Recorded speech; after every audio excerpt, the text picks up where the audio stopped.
Asian drama ಕೃತಿಯ ಕರ್ತೃ ಗುನ್ನಾರ್ ಮಿರ್ಡಾಲ್. ವಿಶಾಖದತ್ತ ರಚಿಸಿರುವ ಪ್ರಸಿದ್ಧ ಕೃತಿ ಮುದ್ರಾ ರಾಕ್ಷಸ. ಕೆ ವಿ ಪುಟ್ಟಪ್ಪನವರ ಪ್ರಸಿದ್ಧ ಕಾದಂಬರಿ ಕಾನೂರು ಹೆಗ್ಗಡತಿ. ಪ್ಯಾರಡೈಸ್ ಲಾಸ್ಟ್ ಕೃತಿಯ ಕರ್ತೃ John Milton. Area of Darkness ಕೃತಿಯ ಕರ್ತೃ V S Naipaul. Death of a City ಕೃತಿಯ ಕರ್ತೃ ಅಮೃತಾ ಪ್ರೀತಮ್. ಬಾಣಭಟ್ಟನ ಪ್ರಸಿದ್ಧ ಕೃತಿ ಹರ್ಷಚರಿತ. ಶಿವರಾಮ್ ಕಾರಂತರ ಜ್ಞಾನಪೀಠ ಪ್ರಶಸ್ತಿ ವಿಜೇತ ಕೃತಿ ಮೂಕಜ್ಜಿಯ ಕನಸುಗಳು. ಚಾಂದ್ ಬರ್ದಾಯಿಯ ಪ್ರಸಿದ್ಧ ಕೃತಿ ಪೃಥ್ವಿರಾಜ್ ರಾಸೋ. ಫೆರಿಲ್ಸ್ ಆಫ್ ಡೆಮಾಕ್ರಸಿ ಕೃತಿಯ ಕರ್ತೃ ಪಿ ಸಿ ಅಲೆಕ್ಸಾಂಡರ್.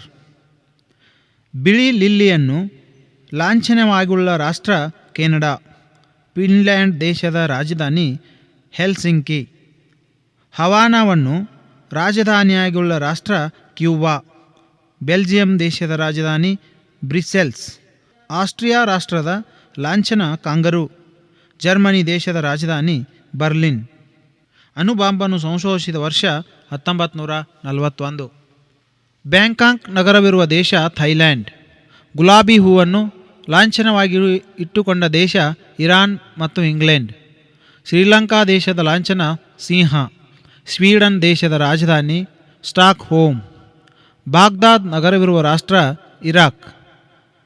ಉಗಾಂಡಾದ ರಾಜಧಾನಿ ಕಂಪಲ.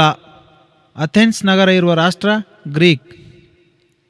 ವಿಶ್ವ ಜನಸಂಖ್ಯಾ ದಿನಾಚರಣೆಯನ್ನು ಜುಲೈ 11ರಂದು ಆಚರಿಸುತ್ತಾರೆ.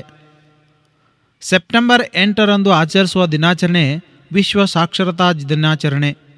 ರಾಷ್ಟ್ರೀಯ ಭಾವೈಕ್ಯತಾ ದಿನವನ್ನಾಗಿ ಅಕ್ಟೋಬರ್ 31 ಆಚರಿಸುತ್ತಾರೆ. ವಿಶ್ವ ರೆಡ್ ಕ್ರಾಸ್ ದಿನ ಮೇ 8.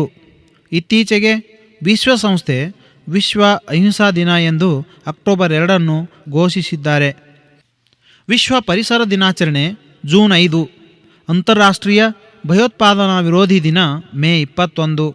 ಮೇ 1 ಆಚರಿಸುವ ದಿನಾಚರಣೆ ಕಾರ್ಮಿಕ ದಿನಾಚರಣೆ. ವಿಶ್ವ ಆರೋಗ್ಯ ದಿನಾಚರಣೆ ಏಪ್ರಿಲ್ 7. ರಾಷ್ಟ್ರೀಯ ಯುವ ದಿನಾಚರಣೆ ಜನವರಿ 12. ಜನವರಿ 30ರಂದು ಆಚರಿಸುವ ದಿನಾಚರಣೆ ಹುತಾತ್ಮರ ದಿನಾಚರಣೆ. ಪಾಲ್ಕೆ ಪ್ರಶಸ್ತಿ ಪಡೆದ ಪ್ರಥಮ ಚಲನಚಿತ್ರ ತಾರೆ ದೇವಿಕಾ ರಾಣಿ. ಭಾರತದ ಪ್ರಥಮ ಮಹಿಳಾ ಪ್ರಧಾನಿ ಇಂದಿರಾ ಗಾಂಧಿ. ದೆಹಲಿ ಸಿಂಹಾಸನವನ್ನೇರಿದ ಪ್ರಥಮ ಮಹಿಳೆ ರಜಿಯಾ ಸುಲ್ತಾನ್. ಸ್ವತಂತ್ರ ಭಾರತದ ಮೊದಲ governor general lord Mountbatten. English ಕಡಲ್ಗಾಲುವೆ ಈಜಿ ದಾಟಿದ ಪ್ರಥಮ ಭಾರತೀಯ ಮಿಹಿರ್ ಸೇನ್. ಭಾರತದ ಸರ್ವೋಚ್ಚ ನ್ಯಾಯಾಲಯದ ಪ್ರಥಮ ಮಹಿಳಾ ನ್ಯಾಯಾಧೀಶರು ಮೀರಾ ಸಾಹಿಬ್ ಫಾತಿಮಾ ಬೀಬಿ. ಬ್ರಿಟಿಷ್ ಸಂಸತ್ತನ್ನು ಪ್ರತಿನಿಧಿಸಿದ ಪ್ರಥಮ ಭಾರತೀಯ ದಾದಾಬಾಯಿ ನವರೋಜಿ. ಭಾರತದ ಪ್ರಥಮ British governor general Warren Hastings. ಭಾರತೀಯ ರಾಷ್ಟ್ರೀಯ ಕಾಂಗ್ರೆಸ್ನ ಪ್ರಥಮ ಅಧ್ಯಕ್ಷ WC ಬ್ಯಾನರ್ಜಿ. ಮಹಾ ಚುನಾವಣೆಯಲ್ಲಿ ಸೋತ ಪ್ರಥಮ ಭಾರತದ ಪ್ರಧಾನಿ ಇಂದಿರಾ ಗಾಂಧಿ. ಭಾರತದ ಪ್ರಥಮ ಕೃತಕ ಉಪಗ್ರಹ ಆರ್ಯಭಟ.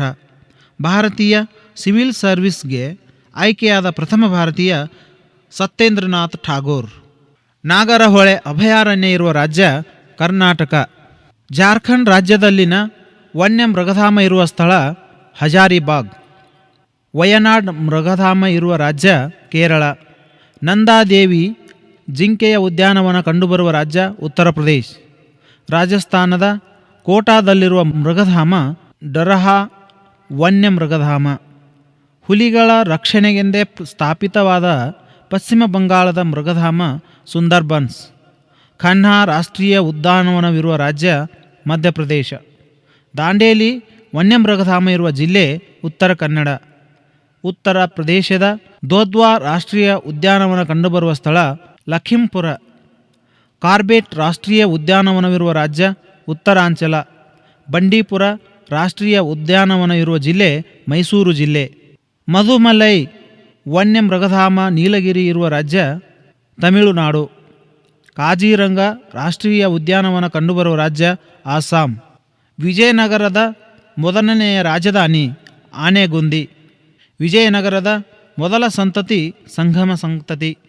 ಸಂಗಮ ಮನೆತನದ ಪ್ರಸಿದ್ಧ ದೊರೆ 2ನೇ ದೇವರಾಯ. ಚೀನಾಕ್ಕೆ ರಾಯಭಾರಿಯನ್ನು ಕಳುಹಿಸಿದ ವಿಜಯನಗರದ ಅರಸ ಮೊದಲನೆಯ ಬುಕ್ಕರಾಯ. ವಿಜಯನಗರಕ್ಕೆ ಭೇಟಿ ನೀಡಿದ ಇಟಲಿ ಯಾತ್ರಿಕ ನಿಕೋಲೋ ಕೌಂಟಿ. ತಾಳಿಕೋಟೆ ಕದನದ ಸಮಯದಲ್ಲಿ ವಿಜಯನಗರದ ಅರಸ ಸದಾಶಿವರಾಯ ಇದ್ದರು. ಆಂಧ್ರ ಕವಿ ಪಿತಾಮಹ ಎಂಬ ಬಿರುದು ಇರುವುದು ಅಲ್ಲಸಾನಿ ಪೆದ್ದನ್ನರಿಗೆ. ವಿಜಯನಗರದ ಕೊನೆಯ ಸಂತತಿ ಅರವೀಡು. ವಿಜಯನಗರದ ಕೊನೆಯ ಅರಸ ಮೂರನೆಯ ಶ್ರೀರಂಗರಾಯ. ವಿಜಯನಗರ ಪ್ರಸಿದ್ಧ ವರ್ಣಚಿತ್ರಗಳು ಲೇಪಾಕ್ಷಿ ಎಂಬಲ್ಲಿವೆ. ವಿಜಯನಗರದ ಪ್ರಸಿದ್ಧ ದೇವಾಲಯ ವಿಜಯ ವಿಠ್ಠಲ ದೇವಾಲಯ. ನ್ಯೂನೀಜ್ ಇವರ ಆಸ್ಥಾನಕ್ಕೆ ಆಗಮಿಸಿದ್ದವನು ಅಚ್ಯುತರಾಯ. ಹರ್ಷಶಕೆ ಪ್ರಾರಂಭವಾದದ್ದು ಕ್ರಿಸ್ತಶಕ 606ರಲ್ಲಿ. ಹರ್ಷನ ಆಸ್ಥಾನಕ್ಕೆ ಆಗಮಿಸಿದ ಚೀನಾದ ಯಾತ್ರಿಕ ಹುಯೆನ್ಸಾಂಗ್. ಹುಯೆನ್ಸಾಂಗ್ನ ಕೃತಿ ಸಿಯೂಕಿ. ಹರ್ಷನ ಆಸ್ಥಾನದ ಪ್ರಸಿದ್ಧ ಸಂಸ್ಕೃತ ಪಂಡಿತ ಬಾಣಭಟ್ಟ. ಕಾದಂಬರಿಯ ಕರ್ತೃ ಬಾಣಭಟ್ಟ. ರತ್ನಾವಳಿಯ ಕರ್ತೃ ಹರ್ಷವರ್ಧನನ ಕಾಲದಲ್ಲಿ ಬೆಳೆದು ಬಂದ ಬೌದ್ಧ ಪಂಗಡ ಮಹಾಯಾನ. ಹರ್ಷನ ಬಿರುದು ಶಿಲಾ ಆದಿತ್ಯ. ಹರ್ಷನ ಕಾಲದ ಪ್ರಸಿದ್ಧ ಬೌದ್ಧ ವಿಶ್ವವಿದ್ಯಾಲಯ ನಲಂದಾ ವಿಶ್ವವಿದ್ಯಾಲಯ. ಎರಡನೆಯ ಪುಲಿಕೇಶಿ ಹರ್ಷನನ್ನು ಸೋಲಿಸಿದ ಸ್ಥಳ ನರ್ಮದಾ ನದಿ ದಂಡೆ. ಬಾಬರ್ನ ಗೋರಿ ಇರುವುದು ಕಾಬೂಲ್ ಎಂಬಲ್ಲಿ. ಭಾರತಕ್ಕೆ ಬಂದ ಮೊದಲ ಯುರೋಪಿಯನ್ನರು ಪೋರ್ಚುಗೀಸರು. ಪೋರ್ಚುಗೀಸರ ಮೊದಲ ಗವರ್ನರ್ ಫ್ರಾನ್ಸ್ ಡಿ ಅಲ್ಮೇಡಾ. ಪೋರ್ಚುಗೀಸರು ಗೋವಾವನ್ನು ವಶಪಡಿಸಿಕೊಂಡದ್ದು ಆದಿಲ್ ಶಾಹಿಗಳಿಂದ. ಭಾರತದಲ್ಲಿ ಬ್ರಿಟಿಷರ ಪ್ರಥಮ ವ್ಯಾಪಾರ ನೆಲೆ ಸೂರತ್. ಭಾರತದಲ್ಲಿ ಬ್ರಿಟಿಷರ ಮೊದಲ ರಾಜಧಾನಿ ಕೋಲ್ಕತ್ತಾ. ಜಾರ್ಜ್ ಕೋಟೆಯನ್ನು ಮದ್ರಾಸ್ನಲ್ಲಿ ನಿರ್ಮಿಸಲಾಯಿತು. ಭಾರತಕ್ಕೆ ಆಗಮಿಸಿದ ಕೊನೆಯ ಯುರೋಪಿಯನ್ನರು ಫ್ರೆಂಚರು. ಬ್ರಿಟಿಷರು ಭಾರತದಲ್ಲಿ ಡಚ್ಚರನ್ನು ಸೋಲಿಸಿದ ಯುದ್ಧ ಬೆದ್ರಾ.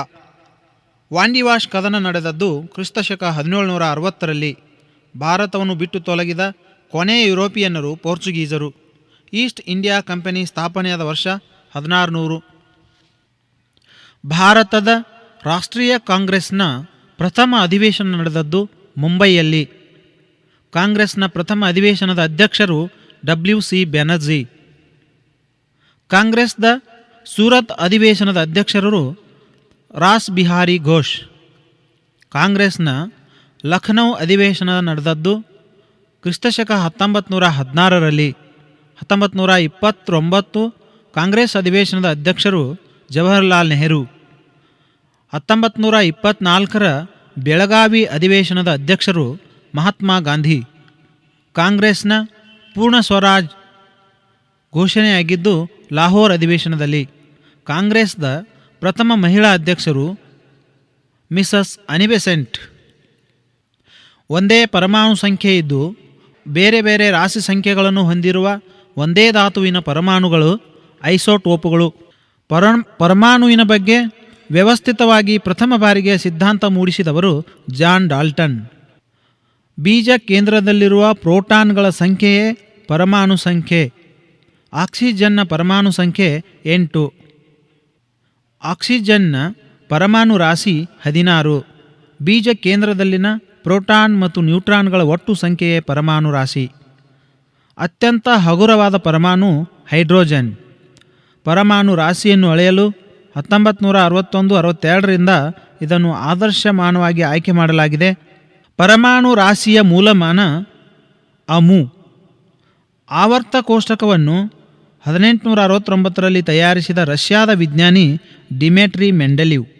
ಆವರ್ತ ಕೋಷ್ಟಕವನ್ನು ಹೆಚ್ಚು ವೈಜ್ಞಾನಿಕಗೊಳಿಸಿ ಆಧುನಿಕ ಆವರ್ತ ಕೋಷ್ಟಕವನ್ನು ತಯಾರಿಸಿದವರು ಮೋಸ್ಲಿ. ಆಧುನಿಕ ಆವರ್ತ ಕೋಷ್ಟಕದಲ್ಲಿರುವ ಒಟ್ಟು ಮೂಲ ವಸ್ತುಗಳು 116. ಭೂಮಿಯ ಮೇಲೆ ನೀರು ಇರುವ ಪ್ರಮಾಣ 72%. ನೀರು 4 ಡಿಗ್ರಿಗಿಂತ ಕಡಿಮೆಯಾದಂತೆಲ್ಲ ಗಾತ್ರ ಹೆಚ್ಚುತ್ತದೆ. ಇದೇ ನೀರಿನ ಅಸಂಗತ ವ್ಯಾಕೋಚನ. ನೀರು 2 ಬಣ್ಣವಿಲ್ಲದ ಅನಿಲಗಳ ಸಂಯುಕ್ತವೆಂದು ತೋರಿಸಿದವನು ಹೆನ್ರಿ ಕ್ಯಾವೆಂಡಿಸ್. ಹೈಡ್ರೋಜನ್ನನ್ನು ಕಂಡುಹಿಡಿದವರು ಹೆನ್ರಿ ಕ್ಯಾವೆಂಡಿಸ್. ಆಕ್ಸಿಜನ್ನನ್ನು ಕಂಡುಹಿಡಿದವರು ಜೋಸೆಫ್ ಪ್ರೀಸ್ಲೆ. ರೈಲ್ವೆ ಇಂಜಿನ್ ಕಂಡುಹಿಡಿದ ಇಂಗ್ಲೆಂಡ್ನ ವಿಜ್ಞಾನಿ ಸ್ಟೀಫನ್ನಸ್. ನಿರ್ವಾತದಲ್ಲಿ ಬೆಳಕಿನ ವೇಗ ಸೆಕೆಂಡಿಗೆ 3,00,000 ಕಿಲೋಮೀಟರ್ಗಳು. ಬೆಳಕು ಒಂದು ಮಾಧ್ಯಮದಿಂದ ಇನ್ನೊಂದು ಮಾಧ್ಯಮಕ್ಕೆ ಪ್ರಸಾರವಾದಾಗ ಅದು ವೇಗದೊಂದಿಗೆ ತನ್ನ ದಿಕ್ಕನ್ನು ಬದಲಾಯಿಸಿಕೊಳ್ಳುವುದೇ ವಕ್ರೀಭವನ. ನೀರಿನ ತೊಟ್ಟಿಯಲ್ಲಿರುವ ನಾಣ್ಯ ಮೇಲೆ ಬಂದಂತೆ ಕಾಣಲು ಬೆಳಕಿನ ವಕ್ರೀಭವನವೇ ಕಾರಣವಾಗಿದೆ. ಸೂರ್ಯನ ಬೆಳಕು ಪಟ್ಟಕದಲ್ಲಿ ಹಾಯ್ದು ಹೋಗುವಾಗ ಅದು 7 ಬಣ್ಣಗಳಾಗಿ ವಿಭಜನೆ ಹೊಂದುತ್ತದೆ. ಇದೇ ಬೆಳಕಿನ ವಿಭಜನೆ. ಹೆಚ್ಚಿನ ತರಂಗದೂರ ಹೊಂದಿದ ಬಣ್ಣ ನೇರಳೆ. ನಿಸರ್ಗದಲ್ಲಿ ಕಂಡುಬರುವ ಸಂಪೂರ್ಣ ಆಂತರಿಕ ಪ್ರತಿಬಿಂಬ ಎಂದರೆ ಮರೀಚಿಕೆ ಅಥವಾ ಬಿಸಿಲ್ಗುದುರೆ. ಬಾಹ್ಯಾಕಾಶಯಾನಿಗಳಿಗೆ ಆಕಾಶವು ಕಪ್ಪಾಗಿ ಕಾಣಿಸುತ್ತದೆ. ಬೆಳಕಿನ ಚೆದುರುವಿಕೆಯ ಬಗ್ಗೆ 1920ರಲ್ಲಿ ಮೊಟ್ಟಮೊದಲು ಅಧ್ಯಯನ ಮಾಡಿದವರು ರೀಲೆ. ರಾಮನ್ ಪರಿಣಾಮವನ್ನು IIScನಲ್ಲಿ ಪ್ರಕಟಿಸಿದ ವರ್ಷ 1928 ಫೆಬ್ರವರಿ 28ರಂದು. CV ರಾಮನ್ ಅವರಿಗೆ ನೊಬೆಲ್ ಪ್ರಶಸ್ತಿ ಬಂದ ವರ್ಷ 1930. ಸೋಡಿಯಂ ಲೋಹಗಳನ್ನು ಶೇಖರಿಸಿಡುವುದು ಸೀಮೆ ಎಣ್ಣೆಯಲ್ಲಿ. ಭೂಮಿಯಲ್ಲಿ ಶುದ್ಧ ರೂಪದಲ್ಲಿ ದೊರೆಯುವ ಪ್ರಮುಖ ಲೋಹಗಳು ಪ್ಲಾಟಿನಂ ಮತ್ತು ಚಿನ್ನ. ತುಕ್ಕು ಎಂದರೆ ಕಬ್ಬಿಣದ ಆಕ್ಸೈಡ್. ಲೋಹಗಳನ್ನು ಬಡಿಯುತ್ತಾ ಹೋದಲ್ಲಿ ತಂತಿಗಳ ರೂಪವನ್ನು ಪಡೆಯಬಹುದು. ಇದು ಲೋಹಗಳ ತಂತುಶೀಲತ್ವ ಗುಣ. ಪಾದರಸದ ಅದಿರು ರೂಪ ಸಿನ್ನಬಾರ್. ಮ್ಯಾಗ್ನೆಸೈಟ್ ಅದಿರಿನ ಲೋಹ ಮ್ಯಾಗ್ನೇಸಿಯಂ. ಕಬ್ಬಿನ ತುಕ್ಕು ಹಿಡಿಯುವುದನ್ನು ತಪ್ಪಿಸಲು ಅದು ದ್ರವ ರೂಪದಲ್ಲಿರುವಾಗ ಸೇರಿಸುವುದು ಕಾರ್ಬನ್, ನಿಕ್ಕೆಲ್ ಮತ್ತು ಕ್ರೋಮಿಯಂ. ತಾಮ್ರ ಮತ್ತು ತವರ ಸೇರಿಸಿದರೆ ಉಂಟಾಗುವ ಮಿಶ್ರಲೋಹ ಕಂಚು.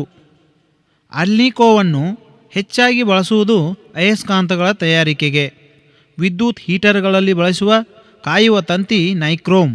ನೀರಿನ ತಾತ್ಕಾಲಿಕ ಗಡಸುತನವನ್ನು ನಿವಾರಿಸಲು ವಾಷಿಂಗ್ ಸೋಡಾವನ್ನು ಉಪಯೋಗಿಸುತ್ತಾರೆ.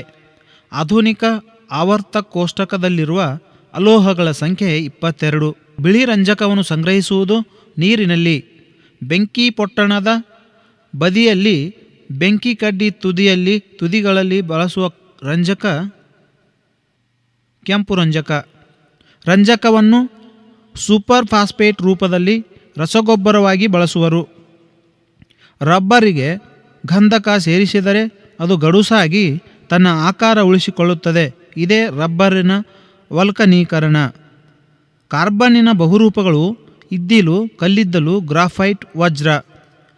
ಗಂಧಕವನ್ನು ಹೆಚ್ಚಾಗಿ ಬಳಸುವುದು ಮದ್ದುಗಳ ತಯಾರಿಕೆಯಲ್ಲಿ.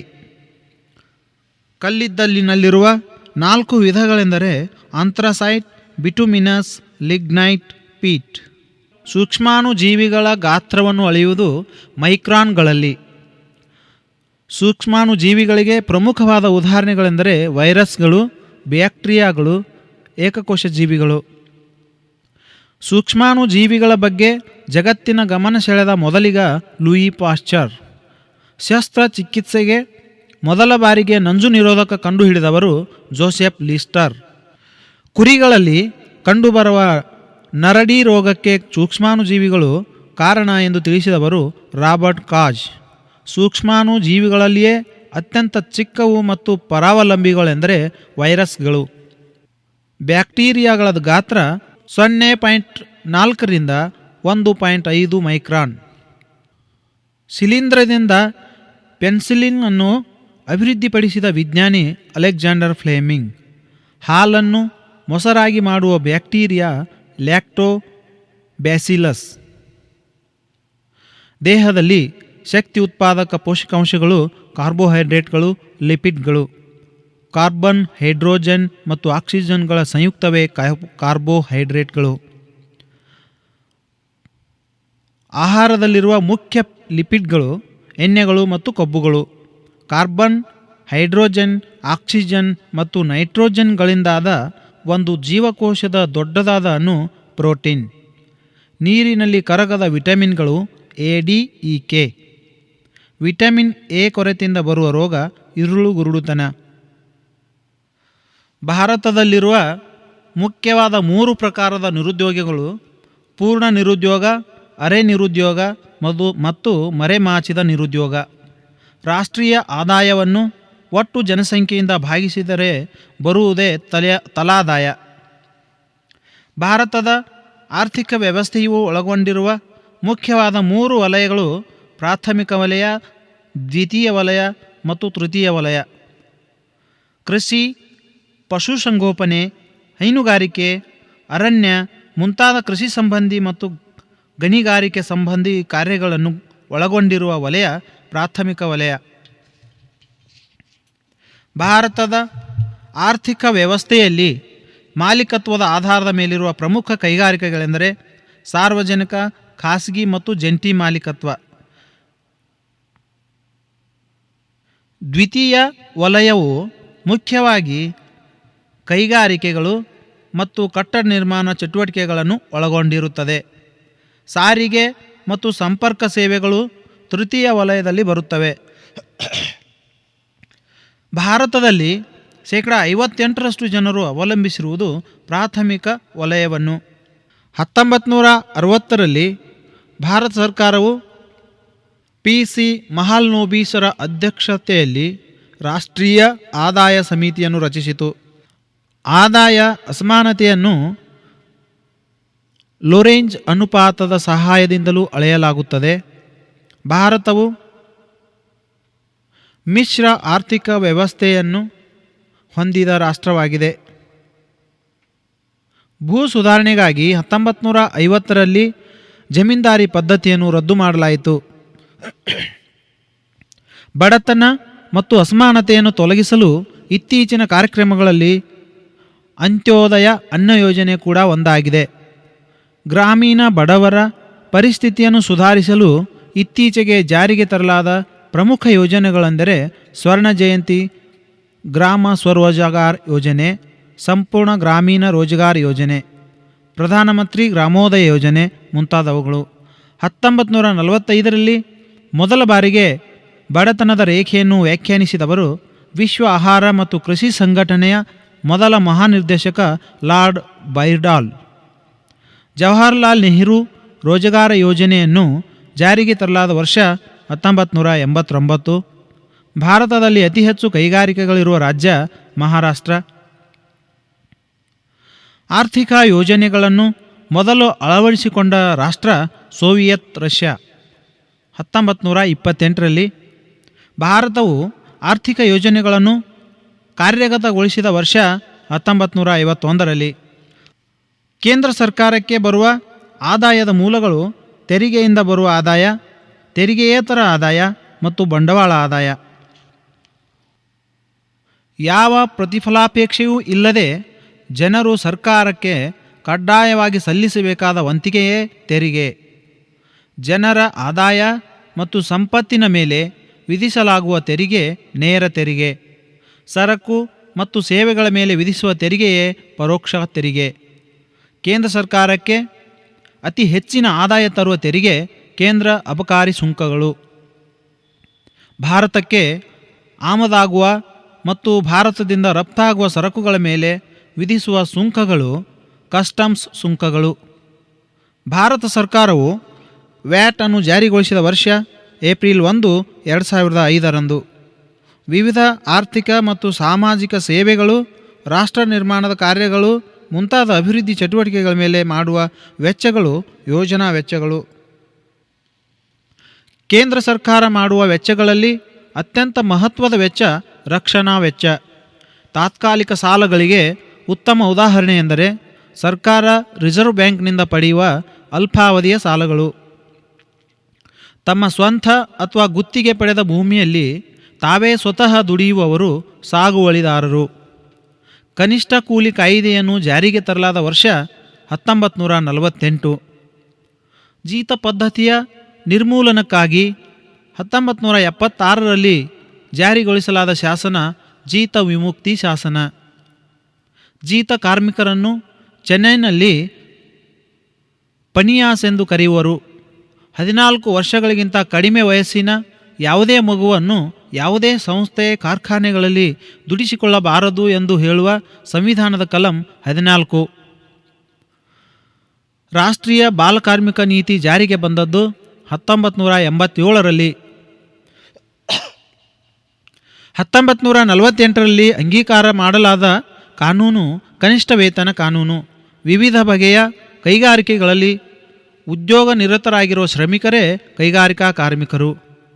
ಉತ್ತಮ ಕೈಗಾರಿಕಾ ಸಂಬಂಧಗಳನ್ನು ಸ್ಥಾಪಿಸಲು ಸರ್ಕಾರ 1947ರಲ್ಲಿ ಜಾರಿಗೊಳಿಸಿದ ಕಾನೂನು ಕೈಗಾರಿಕಾ ವಿವಾದಗಳ ಕಾನೂನು.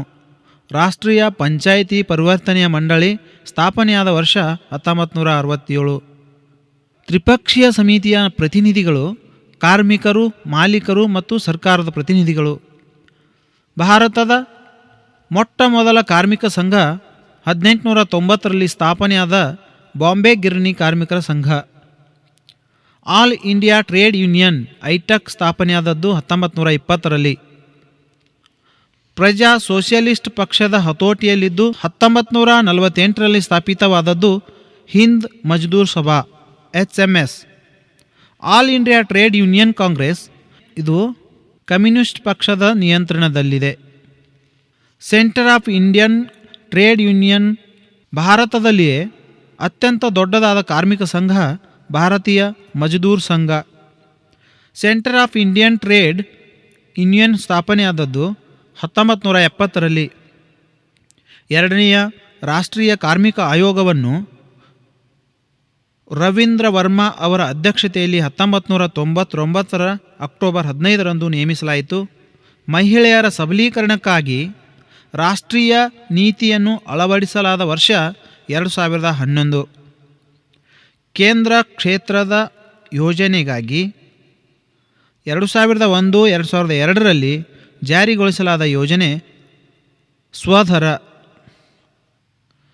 RBIನ 4 ಸ್ಥಾನೀಯ ಕಚೇರಿಗಳು ಇರುವ ನಗರಗಳು ಚೆನ್ನೈ, ದೆಹಲಿ, ಕಲ್ಕತ್ತಾ, ಮುಂಬೈ. 1956ರಿಂದ ಈಚೆಗೆ ರಿಸರ್ವ್ ಬ್ಯಾಂಕು ಕನಿಷ್ಠ ಅಪಧನ ಪದ್ಧತಿ ಪ್ರಕಾರ ಹಣವನ್ನು ಮುದ್ರಿಸಿ ಚಲಾವಣೆಗೆ ತರುತ್ತಿದೆ. ಎಲ್ಲ ವಾಣಿಜ್ಯ ಬ್ಯಾಂಕುಗಳು ಕೇಂದ್ರ ಬ್ಯಾಂಕಿನೊಡನೆ ತಮ್ಮ ಠೇವಣಿಗಳ ಒಂದಂಶವನ್ನು ಕಾಯ್ದಿರಿಸಿದ ಹಣವಾಗಿ ಇಟ್ಟಿರಬೇಕು ಎಂದು ತಿಳಿಸುವ ಕಾಯ್ದೆ 1949ರ ಬ್ಯಾಂಕಿಂಗ್ ರೆಗ್ಯುಲೇಷನ್ ಕಾಯ್ದೆ. ರಕ್ತದ ಗುಂಪುಗಳನ್ನು ಕಂಡುಹಿಡಿದವರು ಕೆ. ಲ್ಯಾಂಡ್ಸ್ಟೀನರ್. ರಿಸರ್ವ್ ಬ್ಯಾಂಕಿನ ಪ್ರಮುಖ ಕಾರ್ಯವೆಂದರೆ ದೇಶದಲ್ಲಿನ ಹಣಕಾಸು ಮತ್ತು ಸಾಲದ ಹಣದ ಪ್ರಮಾಣವನ್ನು ನಿಯಂತ್ರಿಸುವುದು. 1991ರಲ್ಲಿ ಆಪದ್ಧನ ಅನುಪಾತದ ಬದಲಾವಣೆಗಾಗಿ ವರದಿ ಸಲ್ಲಿಸಿದ ಸಮಿತಿ ನರಸಿಂಹನ್ ಸಮಿತಿ. ಭಾರತದಲ್ಲಿ ಬೆಳ್ಳಿ ನಾಣ್ಯ ಪದ್ಧತಿಯನ್ನು ಜಾರಿಗೆ ತಂದ ಕಾಯ್ದೆ 1835ರ ಕರೆನ್ಸಿ ಕಾಯ್ದೆ. ಸಂಘಟಿತ ಆಧುನಿಕ ವಲಯದಲ್ಲಿರುವ ಪ್ರಮುಖ ಬ್ಯಾಂಕುಗಳು ವಾಣಿಜ್ಯ ಬ್ಯಾಂಕುಗಳು, ಭಾರತೀಯ ಸ್ಟೇಟ್ ಬ್ಯಾಂಕು, ಭಾರತೀಯ ರಿಸರ್ವ್ ಬ್ಯಾಂಕು ಮುಂತಾದವುಗಳು. 1955ರಲ್ಲಿ ಇಂಪೀರಿಯಲ್ ಬ್ಯಾಂಕನ್ನು ರಾಷ್ಟ್ರೀಕರಿಸಿ ಸ್ಥಾಪಿಸಲಾದ ಬ್ಯಾಂಕ್ ಭಾರತೀಯ ಸ್ಟೇಟ್ ಬ್ಯಾಂಕ್. 1881ರಲ್ಲಿ ಪ್ರಥಮ ಬಾರಿಗೆ ಸ್ಥಾಪನೆಯಾದ ಶುದ್ಧ ಭಾರತೀಯ ಬ್ಯಾಂಕ್ ಔದ್ ವಾಣಿಜ್ಯ ಬ್ಯಾಂಕ್. ಕೆನರಾ ಬ್ಯಾಂಕ್ ಸ್ಥಾಪನೆಯಾದ ವರ್ಷ 1906. ಭಾರತೀಯ ಸ್ಟೇಟ್ ಬ್ಯಾಂಕಿನ ಕೇಂದ್ರ ಕಚೇರಿ ಇರುವ ಸ್ಥಳ ಮುಂಬೈ. ಭಾರತದ ಮೊಟ್ಟ ಮೊದಲ ಸಂಘಟಿತ ಷೇರು ವಿನಿಮಯ ಕೇಂದ್ರವನ್ನು ಆರಂಭಿಸಿದ ಸ್ಥಳ ಮುಂಬೈ. ಭಾರತದ ಕೈಗಾರಿಕಾಭಿವೃದ್ಧಿ ಬ್ಯಾಂಕ್ IDBI ಸ್ಥಾಪನೆಯಾದ ವರ್ಷ 1964. ಇಂದು ಭಾರತದಲ್ಲಿ ಚಲಾವಣೆಯಲ್ಲಿರುವ 2 ರೀತಿಯ ಹಣಗಳು, ನಾಣ್ಯಗಳು ಮತ್ತು ಕರೆನ್ಸಿ ನೋಟುಗಳು.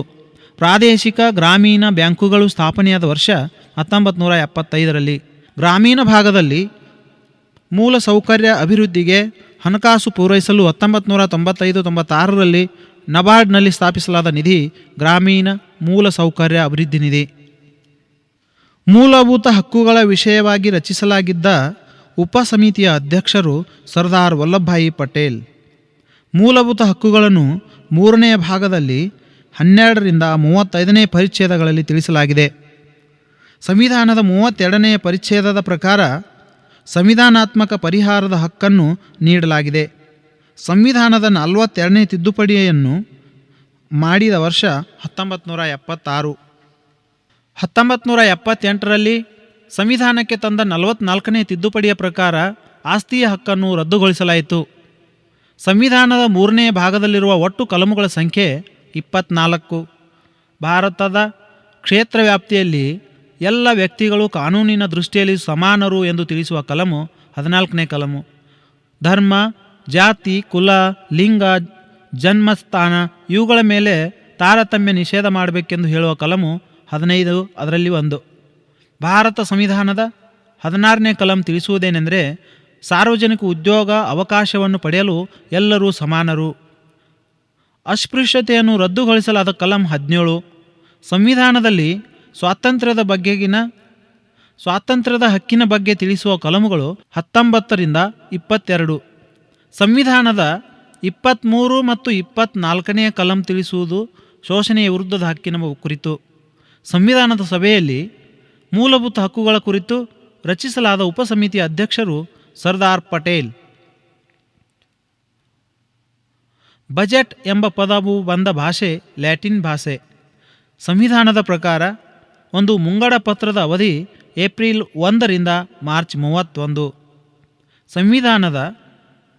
ಸಂವಿಧಾನದ ಪ್ರಕಾರ ಹಣಕಾಸು ಮುಂಗಡ ಪತ್ರವನ್ನು ಮಂಡಿಸತಕ್ಕದ್ದು ರಾಷ್ಟ್ರಪತಿಗಳು. ವಾಸ್ತವವಾಗಿ ಹಣಕಾಸು ಮುಂಗಡ ಪತ್ರವನ್ನು ಮಂಡಿಸುವವರು ಹಣಕಾಸು ಮಂತ್ರಿಗಳು. ಸಾಮಾನ್ಯ ಮುಂಗಡ ಪತ್ರವನ್ನು ಮಂಡಿಸುವ ದಿನ ಫೆಬ್ರವರಿ ಕೊನೆಯ ಕೆಲಸದ ದಿನ. ಸಮಯದ ಅಭಾವದಿಂದ ಸಂಸತ್ತಿನಲ್ಲಿ ಚರ್ಚಿಸಲಾಗದ ವಿಷಯಗಳು ಮತ್ತು ಪ್ರತ್ಯಕ್ಷವಾಗಿ ಮತದಾನ ಮಾಡಲಾಗದೆ ಉಳಿದ ಬೇಡಿಕೆಯ ಪಟ್ಟಿಗಳ ಮೇಲೆ ಒಂದೇ ಸಲಕ್ಕೆ ಮತದಾನ ಮಾಡುವುದೇ ಗಿಲೋಟಿನ್. ಕೆಲವು ಅನಿವಾರ್ಯ ಕಾರಣಗಳಿಂದಾಗಿ ಸರ್ಕಾರ ತನ್ನ ಹಣಕಾಸಿನ ವರ್ಷವನ್ನು ಮುಂದೂಡುವುದೇ ಲೇಖಾನುದಾನ. ಭಾರತದ ಸರ್ವೋಚ್ಚ ನ್ಯಾಯಾಲಯಗಳ ನ್ಯಾಯಾಧೀಶರ ಈಗಿನ ಸಂಖ್ಯೆ 25. ಸುಪ್ರೀಂ ಕೋರ್ಟ್ನ ನ್ಯಾಯಾಧೀಶರನ್ನು ನೇಮಿಸುವವರು ರಾಷ್ಟ್ರಪತಿಗಳು. ಸುಪ್ರೀಂ ಕೋರ್ಟ್ನ ನ್ಯಾಯಾಧೀಶರ ವೇತನ, ಭತ್ಯೆ ಇತ್ಯಾದಿ ಸೇವಾ ನಿಯಮಗಳನ್ನು ನಿರ್ಧರಿಸುವವರು ಸಂಸತ್ತು. ಸರ್ವೋಚ್ಚ ನ್ಯಾಯಾಲಯದ ಒಟ್ಟಾರೆ ವೆಚ್ಚವನ್ನು ಕಡಿಮೆ ಮಾಡುವ ಅಧಿಕಾರ ಯಾರಿಗೂ ಇಲ್ಲ.